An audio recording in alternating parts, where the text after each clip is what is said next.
Now on today's hunt, I'm using my 338 Win Mag here. It's a Rocky Mountain rifle that I had specially built for me. It's fairly lightweight and it's kind of a dream to carry around.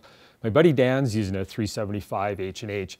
Now we're both using fairly light for Calibre bullets. In the case of Dan, he's using this 250 grain GMX.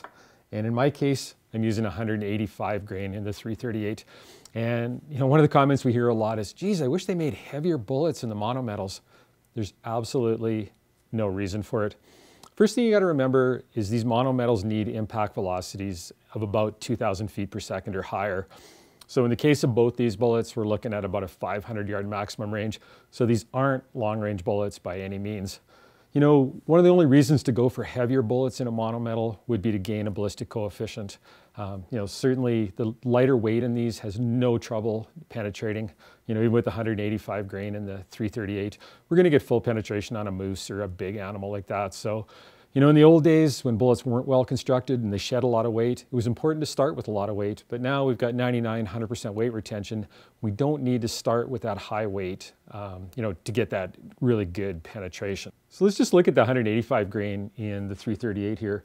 Got a ballistic coefficient of about 0.420, muzzle velocity of about 3,080 feet per second. Now, if I were to go up to a 225 grain, I'd probably be into that ballistic coefficient of about, 0.48, which sounds a lot better on paper, but if we really look at it, it's not. First of all, we're going to start with a lot lower muzzle velocity. Let's say we average 2,800 at the muzzle with it. So at 500 yards, I'm still over 2,000 feet per second with the 185 grain. Whereas with the 225, I dip below that 2,000 foot impact velocity at about 450 yards. No doubt way down range somewhere, that higher ballistic coefficient is going to pay off. But really when we have to worry about keeping our impact velocities high, it's not going to be within practical hunting range of either of these. Again, ballistic coefficient really doesn't help you there. Now the other argument people will give you is that, they buck the wind a lot better. And to some degree they do, but again, that speed helps.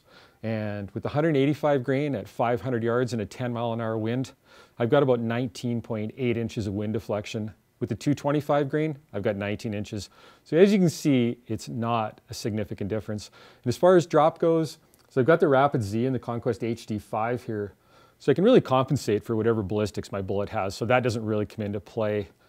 These lightweight bullets, a lot less recoil, and we end up with higher impact velocities. And we all know the faster a bullet goes through flesh, the more damage it does, and we're not worried about penetration. So really, there is no reason to go to the big weights in the monometals.